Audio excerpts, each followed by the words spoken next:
performed much better than what his score suggests.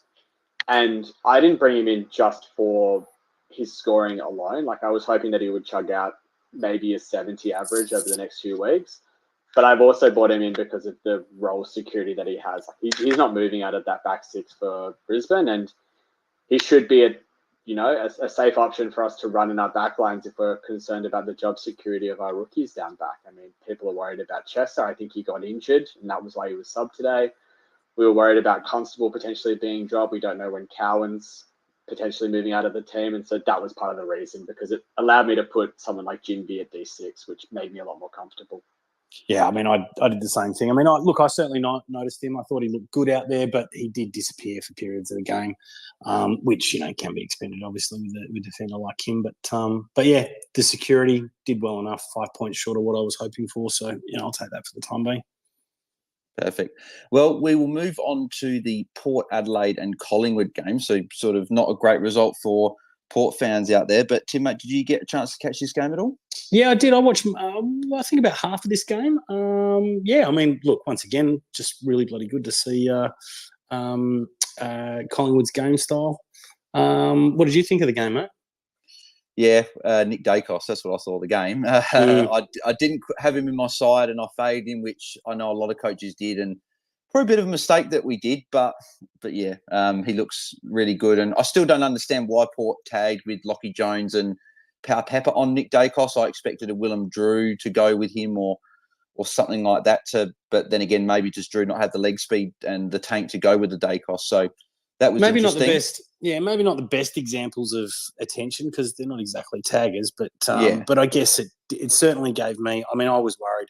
I wanted to bring in Nick Dacos, but I was worried about obviously the Port Adelaide matchup. And now that that's gone, I think he's going to be probably my number one target to bring in this week, I think. Monk, Stato, did either of you have Dacos inside? I do. I have him sitting very prettily at D3, although it'll be D2 by the end of this weekend once lockout lifts due to the price changes. And he looked great. He looked really, really good. And yeah, okay, they were trying to give him attention with the likes of Jones and Power Pepper, but no one could keep up with his running. And so it'll be interesting to see what other coaches do in the future to try and curb his influence. But if it's as much of an effort as that was, then he will continue to be a great scorer for us and should be a top 6 defender from here on out. Stato, did you have Dacos in your Have side? him, love him. Yeah, he was pretty good. I wonder if he gets a tag this week against Richmond with Jack Graham or something like that. That'll be interesting to see, but he's definitely a great option if coaches are looking at him. Darcy Cameron as well was very good with a 109. Scored 56 of his points in the first quarter, but looks like he's got that 65-35-ish split, and he's got the more of the ruck. So he's an option potentially to look at as a ruck forward. And then there was, because funny enough, both these teams aren't too fantasy relevant in terms because both are low scoring, but Connor Rosie with an 81 as well.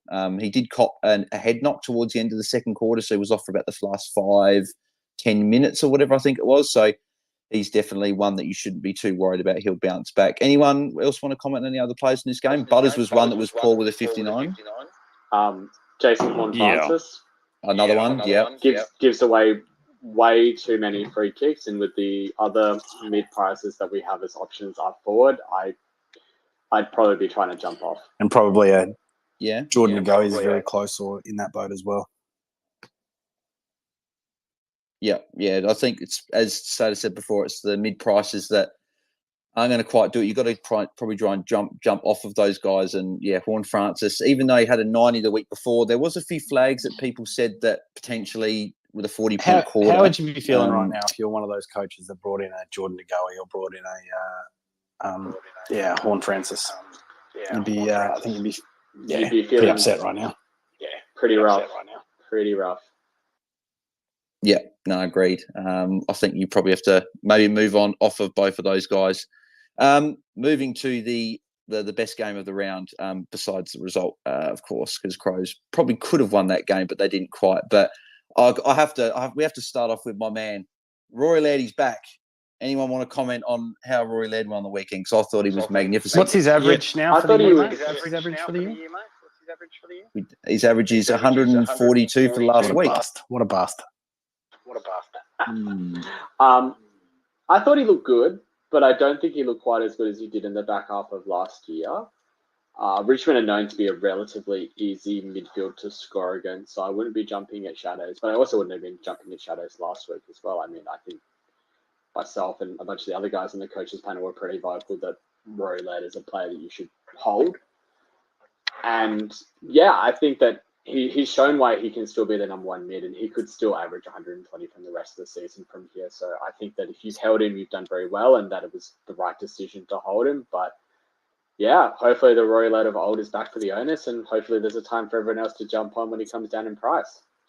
Stato, what do you think of Laird's game on the weekend? Yeah, I'm really interested to see the mix of the Adelaide midfield. So there's one thing that I noticed during the Brisbane game is they seem to be rotating a lot more through, and Rochelle looks really classy. So they're trying to get a little bit of acceleration through that midfield. So obviously a much improved game. His tackles were right up, got involved. I think he is one of those players that second half of the season when the grounds get a bit softer and it gets a bit slower and everyone's hurting a bit and the rain has come, that he comes to his best.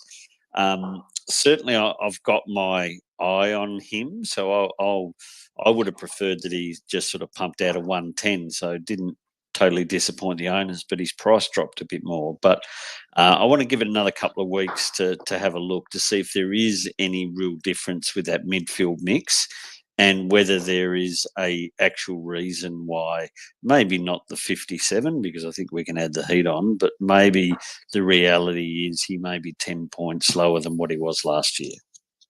Now, I'd like to know if anyone can sort of corroborate this story, but my best mate was watching the game. So I was at the game, but he was listening to the commentary. Apparently, Jonathan Brown said not only was it hot last week, apparently Rory Laird was also ill. So that could also have something to do. I don't know if any of you boys heard that, but I'd heard whispers of that, but I haven't heard anything concrete. It was like Petrarca when he was ill last week. He looked bad. He looked like he wasn't getting the ball, and then the coach eventually confirmed it a few weeks later. Maybe we'll get that out of Adelaide in a couple of weeks' time. Yeah, look, it certainly gives a lot of merit to starting those kind of, at least one of those players, those really top price players. I had my captaincy on Taranto, but man, I tell you, it was hard, watching Rory Laird just pop up everywhere, just, marks and tackles, and yeah, he was killing it. Yeah, it wasn't too hard for me, mate. It was a thing of beauty. So it'll be very interesting to see what his break even is and how much further he'll drop. I know his break even will still be up there because that 57's built into his break even, but should be about the 140 mark for the break even, and he will drop about, I think, 20k this week. So not a huge amount. He'll be sub-million, but it won't be like, you can't jump onto a player at that price tag at this point of the year anyways. So yeah, owners don't really have anything to worry about, and non-owners can't even get onto him even if they wanted to. Yeah. Jacob Hopper was also very impressive with 109. He was injured. I thought he was out for the game and for a while, but he came back on and he looked good. So I'm not sure if he's probably more a draft relevant guy and more your super coach guy, but yeah, he was impressive. Taranto did his thing with a 108. Dawson came from the clouds with a 32 at half time and ended up getting on a 101. So it just shows he finds a way all the time to get there. O'Brien's solid as well. But the last guy I want to speak about as a real point of difference is Daniel Rioli. He looked good again, only an 89, but is anyone interested in him as a bit of a point of difference or on the watch list? Yes. Stato or Tim? Not yet. No. I just thought what I saw, and Short seemed to be playing off a half forward flank and on the wing, so he didn't seem to be doing that half back role. So it looks like Rioli's the guy back there, but one just to keep an eye on. I've said he has been mentioned on a couple of pods and whatever, but yeah, just someone to maybe keep in the back pocket. Anyone else? It's just the fact that it seems to be the switcheroo model. So Baker in the preseason was massive. Rioli round 1 was massive. Baker round 2 was massive. So it might depend on who's the best matchup to play a bit more defensive one week, or it might be the venue or the way the wind's going, that this is the attacking side, this is the defensive side. So I don't know which one's going to be off the leash. So I don't want to buy into that because it'll obviously burn you every second week potentially. Yeah, no, I agree. Pedler he was solid with a 55, and Sam Berry as well was a little bit quiet with a 52. That was my concern. I just didn't think he was going to get enough ball to really be a high scorer. Pedler looks good in that side. He looks pretty solid, eh? Who would we play out of Chandler and Pedler at F6? Is that we got a decision out of the two? I think if you're picking a small forward for a team, you pick the player from the team that's better, and that's Chandler. Agree, but I could rotate with matchup. Good point. Yeah, good point. Yeah, and I know the Crows have got a tough matchup against Port Adelaide this week, so you may. But then again, Melbourne have got a tough matchup against Sydney, but is at the SCG, so maybe Chandler's the guy for this week. Moving on to the Bulldogs and St Kilda, a bit of another surprise result from this game. So, Tim, mate, we watched a bit of this game together on the watch along. What did you? Obviously, the big talking point for this is the Jack Steele injury. So he's out for a month with an AC joint. It's a broken collarbone. Broken collarbone. Yeah. So, I mean, look, obviously, coaches would be disappointed about that, but a little bit like the Kelly situation last week. At least he scored well. He scored even better than Kelly last week. So, at least you don't lose any points. It's not like a Gawn injury where you lose him in the first quarter for a 4. But probably the other thing that I really noticed and I'm really enjoying so far is Timmy English. I knew you were going to say that. My set and forget has worked out quite well. I mean, just off the top of my head, I don't think really any of the ruck options out there did. What did Witsy finish on? I think he even had a bit of a quiet day as well. So 3, I think. Yeah, so I think pretty much all the R2s, all those kind of players we were looking at R2, all kind of had dud weeks. So I think that's kind of what helped me get a bit of a lift this week in terms of my ranking. So I'm happy with the whole set and forget. Although, McRae's probably a pretty big talking point out of this game. I mean, we saw him playing a little bit forward. Only 9 CBAs. Yeah, I mean that's concerning. Bond, who's in my side, once again just didn't quite look 100%. Under the ton last week, under the ton this week. So. I think a lot of coaches were looking for value with one of those Dogs boys this year. So, yeah, it's not kind of working out. Stato, what would you be moving on a? Well, McRae's probably the one, maybe more so. But what about Bont? What are your thoughts on those two boys? I think Bont you keep, and I think he's got potential to be a lot better. Just remember that St Kilda have already shown in the 2 games under Ross the Boss. That they're going to make it hard with exception for defenders. So defenders are going to get life easy. The rest are actually going to find it hard. McRae, 33% of the game starting in the forward line. To me, he's gone. Role change. I just can't trust Bevo. I started with McRae. Part of that might be a little bit of the history, what he done. Dunk's out. He's going to be getting more time in the midfield. He's getting less, and he's not helping. We were lucky round 1 he squeezed himself out of 107, but he didn't look crash hot. So to me, he's gone, and he'll disappear this week. Well, the thing that I noticed is Caleb Daniel got 13 CBAs and McRae only got the 9. So that was a bit concerning that he came in. But maybe did he just come in to replace Treloar? That would be interesting. But then again, it's like regardless, I think, McRae, I think it's a trade. I think you got to trade him out. Jack just put a comment here I just saw as well. He was mentioning Hunter Clark. So he got 91 from 69% playing midfield. And with Jack Steele out, is he a tempting option for anyone here at just under 600? He might be a bit over, but anyone keen on him?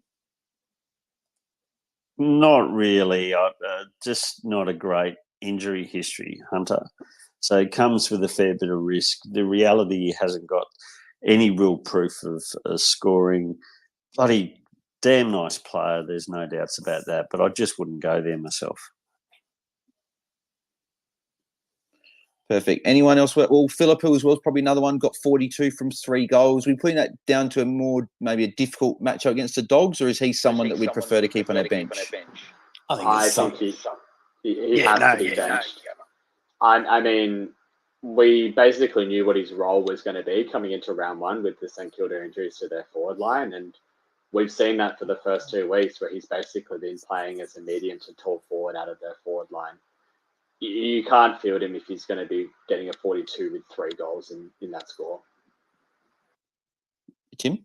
Spot on, mate. I mean, this is kind of what we expected from Philippou in the preseason. We thought he's going to be playing that small forward. I mean, he's a spectacular young footballer, and if he was playing inside mid, he'd be killing it. But you know, as a first-year player, he's stuck deep in that forward line. I mean, Saints are played, obviously had 2 wins, and we didn't expect them to be going that well this early on in the season. We didn't really think they'd be having too many wins, but that's always going to make it hard for a small forward who's never really kind of played that role. So he was always going to be someone that was going to make, I guess, good cash over the season, but someone we were probably wanting to sit on our bench because of the scoring potential. So his break-even was 21, Tim. Is he still someone that you're just going to hold and be that slow burner, or is maybe with cash a bit hard to come by, are you maybe potentially looking at shaving a bit of cash off him? Because he'll be over 300K now, and he'll probably have a break-even in the 30s. Is he someone you're going to keep? Oh, no. Look, I mean, I haven't really thought about my trade, but he wouldn't be someone I would be thinking about trading right now. I mean, in particular, quite the opposite. He's like one of those rookies that you kind of want to be hanging on to be making cash. Now's the time where I guess in this second round, it still fix up trades, so to speak. So, this is where, I haven't looked at it, but after today's performance, Dom Sheed's probably on the chopping block. Looking at bringing him down to, I don't know, a rookie or something along those lines, and maybe getting someone else up.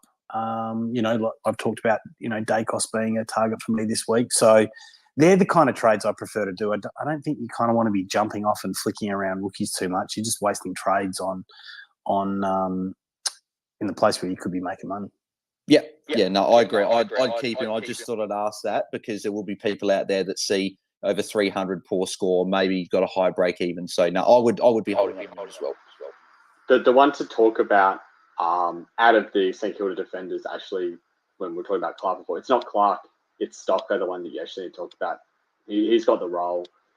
Had a 98 on the weekend after an 80 or 81 last week, and if you're looking for someone in that mid 400s price bracket for a defensive player, he's one that you should be having a pretty good look at this week. So what role has he? I know you said he got the role, but I didn't see the game. What role has he got? He's got a very much a halfback chip distribution role. He's playing a very chip mark game style. If you look at his score build, it's a lot of marks, a lot of kicks, a bit of tackles as well. It's what you want out of those defensive type players. Yeah, awesome. Yeah, no, he'll be. I think he might be tick over 500 next week because his breaking was 35 with a 98. But yeah, someone that you can look at as a potential option to bring into your side. I believe that was everyone from that game. So we'll move on to the Fremantle and North Melbourne game. Bit of controversial bit at the end there as well. But me and Tim were on the watch on for the other game. So MiniMonk or Stutter, did you boys watch this game? I had the unfortunate time watching this game because it was very, very hard to watch as a Fremantle supporter at least. I think the main talking points out of the game is how good Shizu looks, and Zeeble alongside him looks very, very good as well. And we're talking about those mid-price forward options. Zeeble is one that's firmly in consideration for me coming into round 3, as he was coming into round 2 as well. There was a move that I had that nearly considered bringing him in. The other main ones to look at is LDU was really good, getting a lot of CBA rotation, and the 2 Fremantle mids in Brayshaw and Sarong both performed very well. I guess the poorer performer from that game was Hayden Young, and I mean, he got really unlucky. He copped a massive knock early in the second quarter to the ribs after he'd had a free kick against. Basically didn't get on the ground until towards the end of that quarter and was neglected by his teammates really for the rest of the game. And it's a bit of concern if that's the way they're going to play, but I think it's more of an anomaly rather than the norm. And in his place, Ryan had a really phenomenal second and third quarter where he was able to just rack up the ball at will. So I think it's a bit of an outlier game for both of those players. I think Ryan has had 2 really out-of-the-box scores, but I don't expect that to continue, whereas Young's had a really good score in week 1, not such a good one in week 2, but I think he can be excused given how bad the hit was to him. Yeah, well, I think you can include another poor performer with Sean Darcy being in that. Very disappointed with his first half. Second half, 50 points, which is okay. He should be good this week against West Coast, but not very impressive. Yeah, well, I think with Darcy, it's a very monitor because he wasn't starting in the ruck for a lot of that game. And this is my concern with Darcy and Jackson is they're going to split the ruck a lot more than people thought. And the first game against Marshall might have just been a matchup where Darcy spends more time in the ruck. And I think on the weekend we saw the matchup where Jackson is able to spend a bit more time in the ruck. So if you're a Darcy owner, you might need to be looking to move off of him pretty quickly because his scoring is going to fluctuate wildly through the year. Yeah. I was a bit concerned. He did have more CBA. I think it was like 19-8, I think, or something like that. But he did have more. But yeah, it was a little bit concerning. Stato, how did you see your? I know you got a couple of boys in Sarong and Tom Powell. How did you see those boys go? Yeah, I didn't get to see the game. I traded out Tom Powell to Chandler. So Chandler was the one I missed. So I made, what was that, 236K that I put in the bank and 1 extra point. So that worked out well. And I just looked at him and thought, well, Tom Powell looked really, really good round one. Scored a 73 off the top of my head. But the problem is just the amount of CBAs wasn't there. So if the role wasn't going to be there, that I was smarter to jump off and get on to the cash maker, which I did. And I was on Sarong, who got tagged round one, but another incidents where St Kilda really kept it tight on the opposition. So I wanted to see him for one more week, and he paid dividends, 115. But I will say 47 points in the last quarter. That does sound good, but relying on one quarter to build a score, it gets a bit concerning. Yeah, I'm also a fellow Sarong owner, and like you, I noticed the tag last week, and that's why I didn't even think about bailing this week. I think he's got a very limited live tag to him, so I wouldn't be advising people to jump onto him because Freo's really nice run of fixtures ends at about round 6, and that's when Sarong owners, probably myself and Stato, are in that bucket, are looking to move him onto a bona fide premium. But it's nice to see him pop a relatively ceiling score like that, and the last quarter was, very out of the box, but he's a player that can do that because he's a pure midfielder and he has, 80% CBAs, 80% time on ground. He can pump out these types of scores with that type of role. Yeah. Well, I'm still a Tom Powell owner, and I was looking to move him on this week, but with Sheed and Callaghan sort of not too great today, and Callaghan with that shoulder concern, I might have to keep Tom Powell this week with the Hawthorn matchup. But I guess we'll see how we go. Moving on to the games from today, Sydney and Gold Coast. So anyone want to discuss this game? Who watched this game? Yeah, I watched this game. I was a little bit worried about the tag coming on to one of the Swan boys, especially Goulden, seeing I had him. I kept a trade all the way up to Sunday because we'd heard those rumours that Goulden was going to be out. So I was ready to switch him to Cogs if need be, but he played and looked great. I say looked great. He could have scored a hell of a lot more than what he did. So got caught a few times, fumbled a few times, but a 104, you're not going to complain for low 700 forward. Mills looked fantastic. His score must have slowed down because he looked like he was in for a big one. There you go, 71 at half time. Ended up with 109. So I thought he was going massive. Dylan Moore, if people held off because he's not in CBAs, you need to understand this bloke just does what he needs to do to score. So 109 for him against a tough scoring team in the Swans. Newcombe was a bit better, but those that sort of went that mid-price option in Newcombe, that's a 67 and a 99. I wouldn't jump. One that really did impress, and I'm thinking about jumping on, is Will Day. This is real, and he looked fantastic. I was really impressed with him. So Will Day's one to look at. And Lockie Bramble, we've sort of been off the radar a little while. He did pretty well in his sort of defensive running role and scored a 90. Those people that brought in Sicily this week would be really disappointed. 63 at the half, just looked like he was going for another 130, but really dropped away, only 24 points in the second half to finish with an 87. So I think a few will be disappointed with that. Warple, 82, just plays about 13 different roles during the game, but gets enough CBAs to make it worthwhile. He got an 82. Green's a rookie most people would have. He played better today, but could have had a much higher score if he could kick straight. He gave us a 51. Mackenzie was a bit of a worry, only a 44 today, despite having good game time, but he just didn't get much time in that midfield. So that was a little bit disappointing on his end. And I don't think there's any rookies in the Swan space. For non-classic, Campbell's just going to be a ripper keeper defender. So if he's sitting on your waiver wire, hop on him.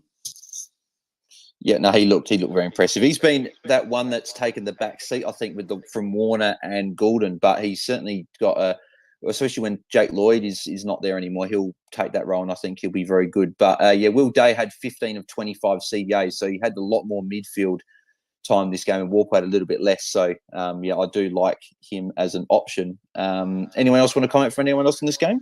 Yeah, I was just going to say on Mackenzie, he didn't have the CBAs this week. That might have just been matchup related. Swans are a very, very good midfield unit with a lot of big bodies, and they look to rotate the likes of Connor Nash through there a bit more, which obviously meant that someone had to move out, and that's Mackenzie. But next week he has North Melbourne. And look, he's a rookie that was able to pump out a 75 in his first game. I wouldn't be moving him on at this stage. He's still going to be fine. He's still going to be fieldable at NA. Nothing to jump out with him. And Will Day is someone that really impressed me. I was, again, also looking at him for this week, but decided not to and played it a bit safer this week. And he's firmly in the calculations for me coming into round 3 as the same as Statesman. I think his role looks really good. He's shown that he can score. Managing a 92 in a really tough matchup against the Swans at the SCG when it's difficult to find space and difficult to control the ball as a team, and in a relatively inexperienced Hawks side, it's as Statesman said, it's real. And if you want to get on, you've got to get on quick now. Yeah, I do like him as an option. I started the year with him, and I was a bit nervous, especially going to this SCG Sydney matchup, but he was very impressive. So definitely one to get on in defence if you haven't already. Moving on to Essendon Gold Coast, I think first guy we probably got to talk about, Tim, is Will Setterfield, 130 points. Is he on your radar? He's more than on my radar, mate. I brought him in. I think MiniMonk brought him in this week as well. Is that right? I did. I'm very thankful that I did. Yeah, me too. So, he had a great game. State, have you got on him yet, or is he one that you're looking at heavily this week? Am I allowed to swear on this pod? Yes. Fuck! I do all the time. I've been spruiking him all pre-season, and I will say, and it's not only the pod, it's the draft doctor, so I blame Cam because he's one of the negative Nancy seeing he's listening. Cam just annoyed me all pre-season saying wasn't true. He'll be sending me messages in a sec. Fire at me, Cam. But I just the price. So I went with him at Supercoach, and the price. I just wanted to wait a couple of weeks, but I wasn't expecting 122 and 130. I was hoping that the small little tons, and I was going to hop on, not too much of a price range. But I had Jackson McRae plodding around in the forward line, giving me a 73 when for almost 300k cheaper, I could have had Setterfield giving me 130. So Cam's message is "you fraud." They call me the fraud because I was spruiking him the whole time, but never had the guts to put him in my AFL fantasy team. And I wouldn't be talking ranked 1500 if he was in my team either. That's another annoying bit. But yes, he's coming now, so my targets will be Will Day and Setterfield this week, unless anything rudely interrupts it with injuries or suspensions. There is a very small flag with him towards the end of this game, and it's been flagged by some in the knowns with Essendon that Setterfield did grab to his quad late in the game and had it iced quite heavily after the game. Jesus Christ. He did seem to run out the game quite well, and so it's one to monitor, but just be aware of coming into next week. Am I allowed to swear again? No, it's all right. I just did. Well, the question I was actually going to pose to everyone here was that I am, and then I think a few people may be in a boat where you can only get one of Setterfield and Zeeble, and they're probably the two ones that the mid-prices want if people want to jump on. I'll start with Tim. Who would you picking if you could only pick one? Who would you be picking out of Setterfield and Zeeble for your side? I think one's a forward, one's a mid, right? So but knowing that Zeeble will get defender status in round 6, yeah. Look, I think out of those two, and providing all the news is clear with regards to his quad, I'd be going for Setterfield, just younger. I mean, Zeeble is, I don't know how old is. What is he? 32, I think. I don't know. He's old, and we know his injuries history as well. So hey, 32 is not old. I know. Hey, mate, I'm not much younger than you as well, right? Okay, so old for an AFL player. That's exactly right. So yeah, I'd prefer the young bull rather than the old bull. MiniMonk? For role concern, it's 100% Setterfield. Stato, you agreeing? Yeah. Quite aside, let's find out whether that's real. We'll know pretty early with those type of things because you've seen training or not. But Setterfield first, then Zeeble second. But I was really keen leading on from round 1 for Zeeble, but I am a little bit worried about how quick things could change there. So Hall had 38 possessions or something like that at VFL. So if you remember, it might have been 2021. Zeeble started this role, just absolutely killed it, and then Hall popped in, and all of a sudden, he dropped away, was averaging 90 rather than 110. As soon as Hall got that role, and Cam's just sent me a little message. Apparently, he might be under some scrutiny at the MRO. Oh, yes, I did see that, yeah. The MRO findings have already come out. He's been clear. Oh, okay. Stuff you, Cam. You fraud.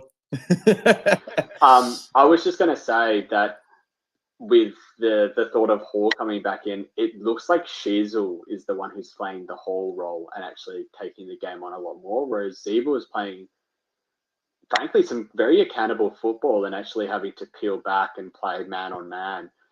But they're looking to get the ball into his hands because they trust his decision-making. So I wouldn't be surprised that even with how well Hall played, he doesn't make his way back into this North Melbourne side without injury. Yep. I think the flag that my friend flagged, because he's a North Melbourne fan, is he said that Paul Curtis was injured. So he said he wouldn't be shocked. He said he wouldn't take Shees away from the forward line, the defence line, but he wouldn't be surprised if Clarko just said play forward for a week, bring Aaron Hall in for Paul Curtis and see how that goes because Clarko said during the week that he can play a number of different roles, Sheasel, but he's been fantastic and I hope he stays in defence.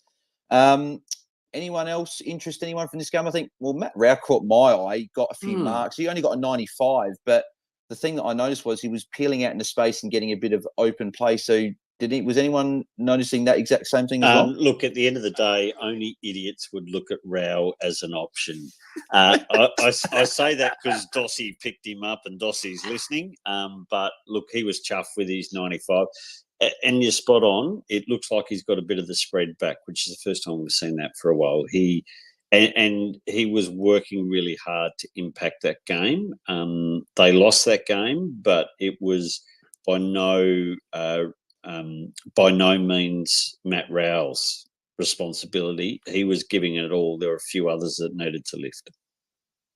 Hey, Stato, I know you're a Noah Anderson fan.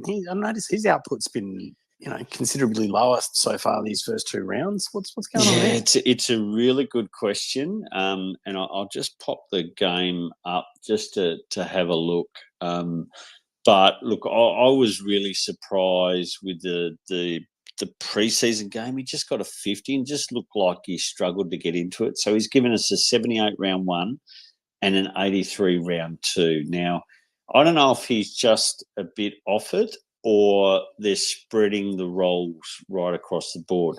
But I will say, even Took is 102. It just seems a mile off of what his best would be. So maybe they're changing the way they're playing, which means there's less spread, because that was Anderson's asset. He could win it inside, but he won a lot of ball outside the +6. So I think they might be going more direct. The one thing I will say with Took today is he did give away 5 free kicks, so that 102 could have been a lot higher. But yeah, that is a good point, because it seems like it's not just Took and Anderson. It's now you've got Rao is putting his out, so maybe the points are going to be shared between the 3. We had a couple of obviously defenders. I think a couple of us have got here. I know all of us have got one.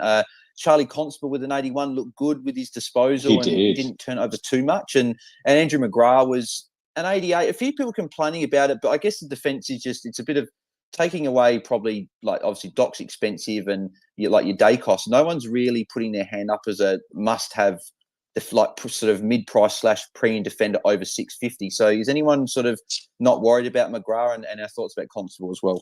I think McGrath's issue, I don't think 88's a concern at all, but I think people, when they saw him at 38 at quarter time, have the concern. So really slowed down, only 6 points in the second quarter. Constable, I thought he would be out after this week, but he actually played quite well. Yep, so I expect him to hopefully hold his spot. Maybe Bodie's the guy that makes way. Sorry, Tim, your mate Bodie. But MiniMonk, you said that Malcolm Roses might have been going a little bit to McGrath at times during the game. Is that what you saw? Yeah, it looked like he gave him a little bit of attention. I'm not sure it was so much a hard tag, but I think McGrath fell very much into the young bucket, and very similar to Callahan as well, where they were all finding the right spots to be in to get the ball, but just didn't get it from their teammates. And look, there was about 6 or 7 times that McGrath should have gotten a handball or a kick from a teammate and it didn't go to him, and Essendon just looked slow with the ball. So if I was an owner, I wouldn't think that he's at the top of my priorities to move out. He's not going backwards in cash, and at someone at the 700k marker, that's not the end of the world, because all it takes is one big score and you can get away. But he's one to monitor for sure. Yeah. The few Essendon players that didn't perform as good. So Jordan Ridley was one only a 64. He was a little bit poor. Has anyone got him here at all? Not in this format, and not in Supercoach either, because too many mouths to feed for me. Tim Mostato, Ed, have you got Ridley? Yes, I've got Ridley, and absolutely rapt that he was dropping sitters today. Annoying as. So, yeah, really disappointing. So he'll be on my hit list to go, but he plays St Kilda next week. So hopefully I'll take a few bonus points out of that and then move him on. Thought he had a really good run of about 6 rounds. All the talk was he was going to play the third tool, so the interceptor. All I saw him being accountable today, so never sort of playing that third defender, so losing all the +6 opportunities. In fact, they pretty much avoided him, to be honest, even when they're sort of chipping out. I don't know why that is. Maybe he's burnt someone at the club. Seemed to be Redmond today. Got a lot of that. Yeah. And look, Zirk Thatcher looked like he did a serious ankle injury as well. So it would mean that most of those guys will have to be just that little bit more accountable with one of the key tools down, unfortunately, as well. Gents, I do need to depart. I've actually got people waiting for me for dinner. But thank you so much for having me on. Perfect. Thanks for jumping on, Stato. We really appreciate you jumping on. Where can the people find you across the socials and the Draft Doctors and the PODPOD? At Statesman 33. Obviously, our podcasts are on every platform that you can imagine. The draftdoctors.com.au's got all our articles and everything on there, and the simulator as well. Not that you'd be doing that now. And I'm really glad I'm not talking about this last game, because I had Callahan, and that was annoying as crap when he got hit for 14. Yeah, well, I'm sure we'll be discussing it. But no, we appreciate you jumping on, Stato, and I'm sure we'll chat to you again soon. Pleasure. Be good. Thanks, Stato. Perfect. Thanks very much to Stato for jumping on. We'll get into the final game as well. And Tim, mate, do you want to take this away? You went to the game as well. How'd you find the game, first of all, being at the ground? Yeah. Look, so one of the things, I actually really hate these games early in the season, because we're often on a Sunday afternoon, and because of daylight saving, it's early, and I'm sitting like right in the sun, getting absolutely cooked. So I decided to spend a little bit more time at the bar today, not expecting too much of a great game anyway. But look, I mean, the first thing I noticed about the game was Cornelio was definitely the one that kind of really stood up in the absence of Kelly. I think he had a 70-point first half. I noticed the Eagles were applying a lot of defensive pressure to Tom Green. I think Jimby was the one that was starting on him, I think, at most of the like the kind of after the breaks kind of thing at those centre bounces.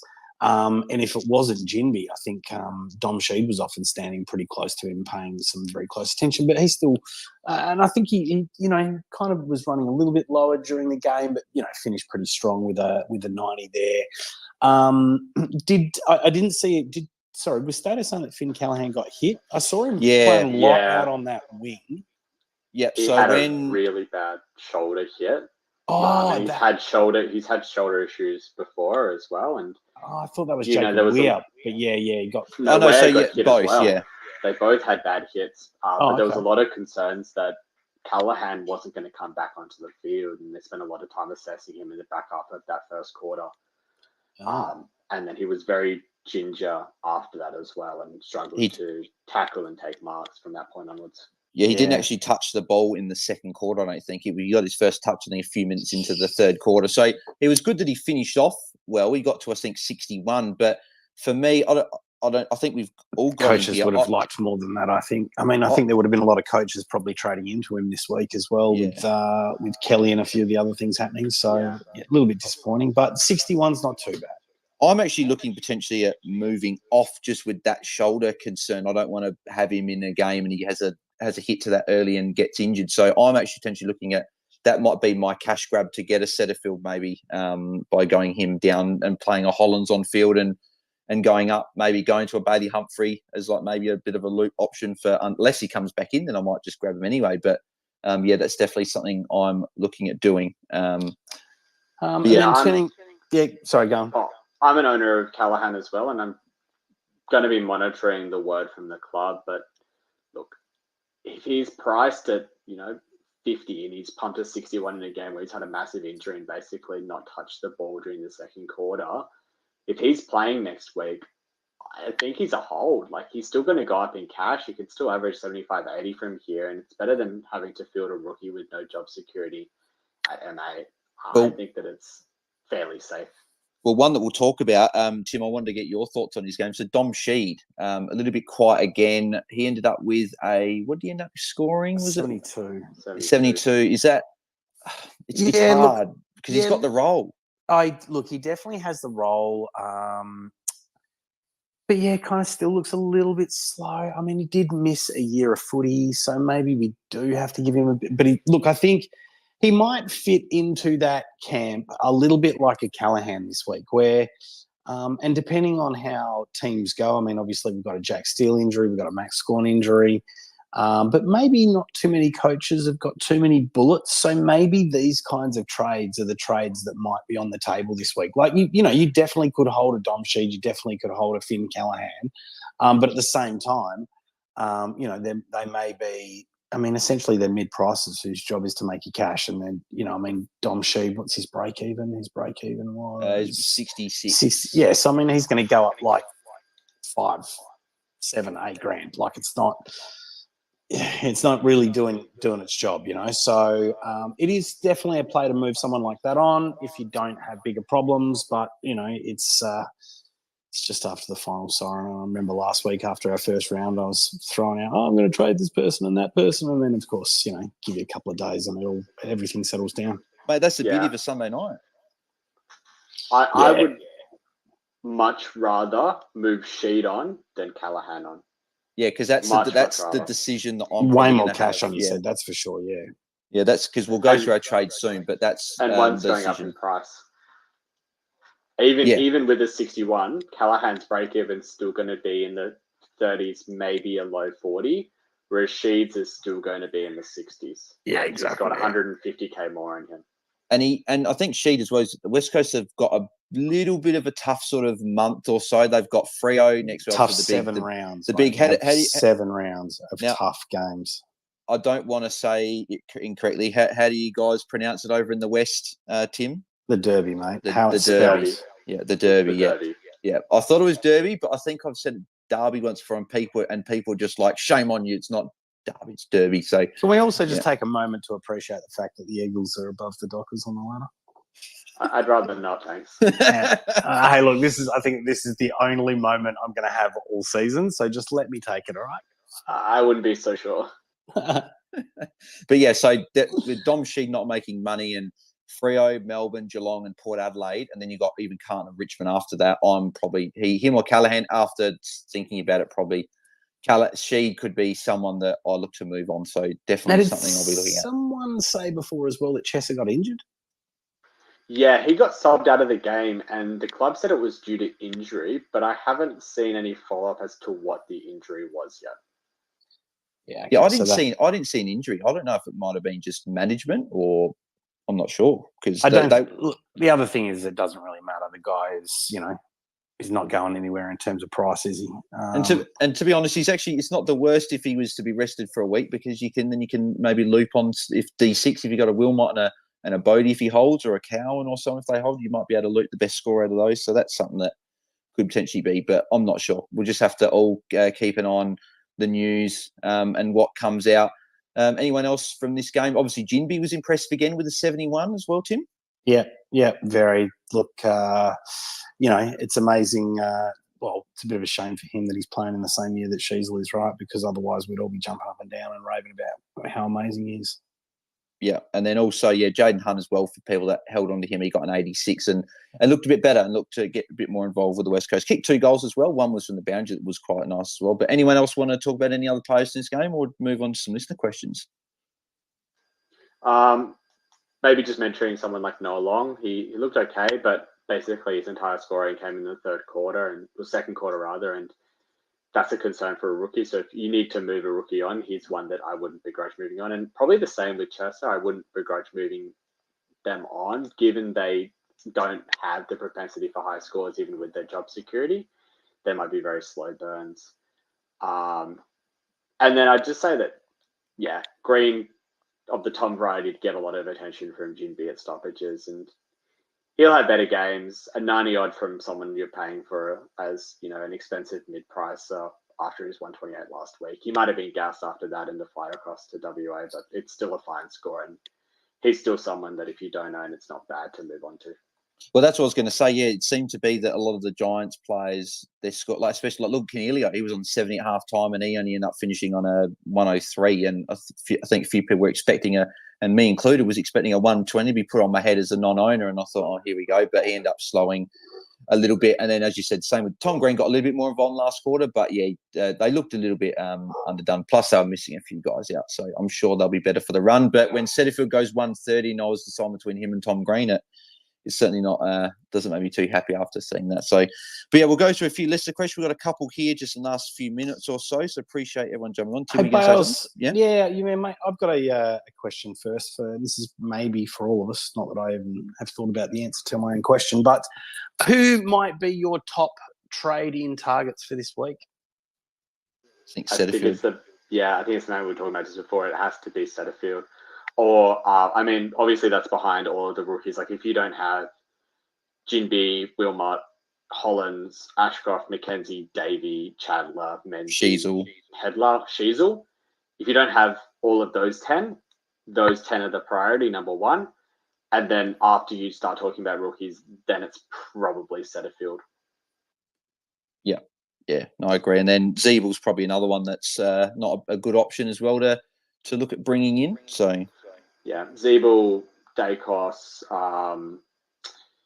who the other ones? You could probably even throw someone like Warple into that bracket as Will well. Day into that bracket. Stocker maybe is a cheaper guy. Yeah, Stocker as well. All of those players that have had a couple of good games and that you know are going to be increasing in price due to their role, those are the ones you need to jump on at this point of the year, because the point of the game at this point is to generate as much cash as you can to get onto the premiums that you want for the second half of the year. And if you can get on the mid prices that are going to make 200k, 250k in the space of 4 weeks, you know, the same amount of cash that a rookie makes, then you need to jump onto them. Yeah. First question comes from, we got a few questions on Twitter. We're also on YouTube at the moment. I forgot to mention at the start, but we're actually live on YouTube for the people that maybe aren't on the Twitter space. But so we've got 37 on YouTube that are tuning in as well. So we've got one or two questions there. But we'll go to the Twitter ones first. So Lauren's got the first one and says, what do we do with McRae? Do we trade to LDU or Setterfield? Tim? I don't know if look, I do think you want to kind of prioritise getting someone like Setterfield into your side, but I'm not sure that McRae is the player to trade down to. I mean, that's a structural change, right? That's a primo to an Uber primo down to a mid-pricer. So it depend on what you're doing on the other end, and considering we don't have like a Cherry or anything like that this week, I'm not sure you're going to need the cash. So, yeah, I probably would go the other way and not Setterfield and go more the LDU type. I disagree. I think Setterfield is the one that you would want to move on. I am an owner of McRae, and look, based off of his role on the weekend, I think I have to move him on because I don't need a 900k player pumping out a 73 when you get a mid-pricer who does the exact same thing. You can restructure with that money though and get a premium elsewhere. But it is going to be very cupboard spare in my midfield after I trade McRae out, as the highest priced pure midfielder that I have after McRae at the moment is Tom Green. So I wouldn't advise everyone else taking that risky route because it's going to be leaving me with a few sleepless nights this week if I do pull the trigger on that. The one thing if it does get you like one of those mid prices, like I've got a Conor McKenna in the back line, right? Maybe it gets you a Conor McKenna up to a Dacos, or maybe a Yo's back this week, although I'm not sure that you'd want to trade straight into him. But I mean, that sounds like a pretty damn good move. Yeah, and the one thing I would definitely be picking Setterfield out of him and LDU. Don't get me wrong, LDU is an amazing player. He looked fantastic on the weekend, but he has got Hawthorn. And Simpkin also got offered a week for him. So he's going to be suspended. But I think it was going to be LDU's going to get the tag anyway. So I would be looking at Setterfield as the option this week out of those two. Do we think, though, that – I mean, is it – well, MiniMonk, I mean, you're the right person to ask. You got McRae in your team. I mean, he had that forward role this week. Western Bulldogs aren't going that well. I mean, I guess it is fix-up round, right? So if you – it makes sense to trade him out. Is there a case to hold him? I guess is my question. Yeah, of course there's a case to hold him. There's a case to hold basically any player. If you've got other issues that are bigger, like I don't think there's been any major issues in terms of injuries this week, but if you have a couple of rookies that get dropped, or you've got a mid-pricer that gets dropped, or let's say, heaven forbid, Callahan comes out and he's actually injured and he misses this week, then you want to fix those sorts of issues first. But he's got the Lions this week, who aren't going to be an easy matchup. And I think that there's enough evidence to show that Bevo doesn't trust him with a pure midfield role, and that coaches can't trust Bevo to put his best players in the best position, and you just have to move off. Yeah.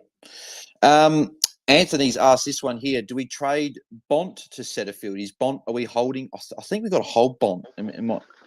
Yeah, I'd probably hold Bont. I think that there's more trust in Bont because I think the difference is that Bontempelli has shown that he can still score well when he pushes forward, whereas McRae, we have a mountain of evidence to show that he can't.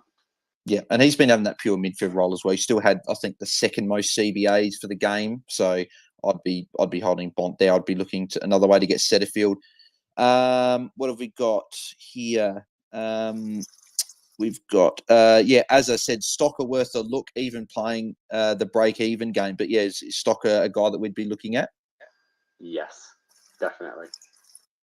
Yeah. Ads has got one. No, he doesn't have one there. He's just made comments. Can we actually talk yep. more? MiniMonk, can you talk more about that, right? Because this is actually a genuine play for me in the back line. I'm running quite thin in the back line. I mean, he's priced, 463, so he'll obviously go up this week, so maybe he's going to be priced closer to 500. So, yeah, I mean, I guess you kind of did say before he's got that kind of halfback distribution, chip around role. What's his history like? Do we know what he's done in the past or anything like that? I mean, I know I'm asking you off the top of your head here, mate, so I don't expect you to know. I'm having a very quick look, but I don't think he's really had this role before. He had a very injury interrupted 2022, so it's a very tricky one for people to jump onto. But if he's getting a consistent halfback role, and he's in a team where he's got a new coach, which could mean a new role associated with that, then I think that there's enough there to move on to. And it doesn't look like it's a flash in the pan because it's happened 2 games in a row. And he scored pretty well in both those games. He scored in a very similar manner. It's, 8 marks and 9 marks. Majority of his disposals are coming through kicks, and he's having rebound 50s as well. I'm hearing from one of the members of the coaches panel from Rids saying that he's never had this role before. And so, yeah, it's just essentially a new role for him, and he's making the most out of it. Well, we got plenty of the content creators on, so I'm sure we're going to hear a lot more about this week. Yeah. We got another one here from Lord Divock Origi says, what's the bigger priority, trading non-playing rookies like McVee or Chesser if they don't get named on the bench, or trying to get Callaghan up to a Setterfield or a Zeeble? I think if Callaghan is playing, that I probably wouldn't move him. So it really depends what other things you can be doing. Someone like McVee, I probably wouldn't move. Someone like Chesser, I'd only move if you're moving him up to a rookie that's going to be generating cash, and I wouldn't move him to any, say, 200k rookie that might be named this week. Yeah. Next one from Jack says, Dacos or Setterfield? I think it's probably Setterfield. I think that Richmond might give a bit of attention to Dacos this week through Graham, but we're going to not know that because they're very tight-lipped about it. But then again, we thought exactly the same thing with Port, and he comes out and drops 117 on our heads. In reality, you want both, but I think because one's going to be going up in price much faster, it's getting up to Setterfield first. Yeah, Tim, Dacos or Setterfield for you? Yeah, I think. Look, part of me leans towards Dacos because he's going to be a keeper. He's still, I don't know, I'm not exactly sure, but he's probably still, if he goes at about that ton mark, he's probably still, 15 points under price. But at the same time, the same kind of cloud that's been hanging over my head about him the whole preseason is still hanging over my head. That, that first 6-week run is a bit difficult. We expect that he's going to get some attention. I'm still a bit fearful. So I think, jumping on a Setterfield, you're going to get the cash. He's got the role.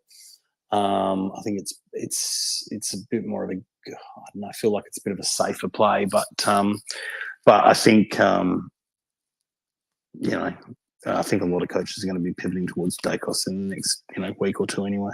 Yeah, and obviously Setterfield's not going to get the attention. It's going to be one of McGrath or Parrish. So that's also not McGrath, Merritt or Parrish. So McGrath could, but Merritt or Parrish. Levi has asked here, would you go McGrath to Dacos or Setterfield? So we answered that one. We'd probably be going Setterfield there if you're going. But I don't know if I'd get rid of McGrath. He's got Saints this week and a good matchup. If he's your worst problem, then you can potentially look at getting off of him. Jack's asked this one here. So Sheed and Horn-Francis to Zeeble and Setterfield. For me, that's tick and tick. Yeah, I like that. Yeah, I like it. Then we've got, we'll go this one.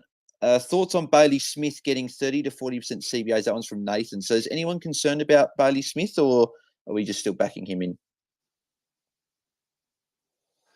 Tricky, but you can probably back him in. Yeah, I think McRae's probably the bigger issue out of the 3 Dogs midfielders, so he would be the one there. Peter has asked, trade Witts to English this week. Jason Horn-Francis to Day via DPP. So I like the Day move, but is the Witts to English, is that something we'd tick off? Tim? Yeah, I'm not sure. If that's their worst problem, would you be just getting the set and forget guy in English, or do you think that there's probably other issues for the coach? Yeah, I mean, I have no problem ticking off those moves, but I kind of feel like there would be something better you could do, and I just can't think of what. Yeah, I probably agree. The wit's probably, if you've got nothing else to do and your team is set and you're good, you can, but I think there's probably something that you could probably do other than wits to English. Lucas asked what this one here saying, any concern with Rosie or Port's game style? Port's game style for me is a concern. I just don't think Rosie is too much of a concern. He did cop head knock in the second quarter, was off for about 5-10 minutes, and he saved his score a bit late as well, but I'd still be backing him in. I wouldn't be I was watching this when all this happened. He got a knee to the head just prior to halftime. He had the whole HIA. We're probably lucky that I think half of that HIA was actually during the halftime break. And, he returned to the game, but obviously, the HIA takes a huge chunk of your game time, and that reduces your ability to score. So I wouldn't be worried about it. And that's why Peter was asking about the wits to English move. He's currently sitting 22nd overall with a round score of 21.82. So, Tim, mate, that's mate, what the hell are you doing asking me for advice? Oh, good stuff, mate. Good work, Peter. It's always a good to be up in the top 100, especially top 25. Yeah, great job, mate. Great job. Couple more questions here. These ones are from YouTube, so appreciate the people listening in over on YouTube as well. So the first one is from Global. So Jack Bowes. So are we still waiting a week for Jack Bowes before we're jumping on him? Wait a week. Yeah, wait a week. It might even turn out to be more than a week. I don't know. There wasn't anything particularly special about that kind of grabbed my eye in that game. And once again, sitting in that Geelong team, Chris Scott doesn't provide me with any particular confidence at all. So he's not particularly high on my radar. Yeah, I was keen on him, but then Setterfield popped his head up with a 130, and I thought, I've got to get him. And then Zeeble later on as well with a 109 on the Saturday night. So I think those two for me are priorities. And I think for a lot of coaches, if they don't have them, are probably bigger. Gibbo says, Ridley or Richards to Dacos? I'm Richards. Tim? Ridley or Richards? Oh, man. Once again, match up. Neither one of these players I've paid much attention to. So, I mean, Stato's got Ridley in his side. And, I mean, we know Ridley from a couple of years back. He's got a big ceiling. So, and he just, that role got changed. I mean, Ed Richards, we've never really seen it before from. So I would probably go down the path of Ridley just because, we've seen him do it.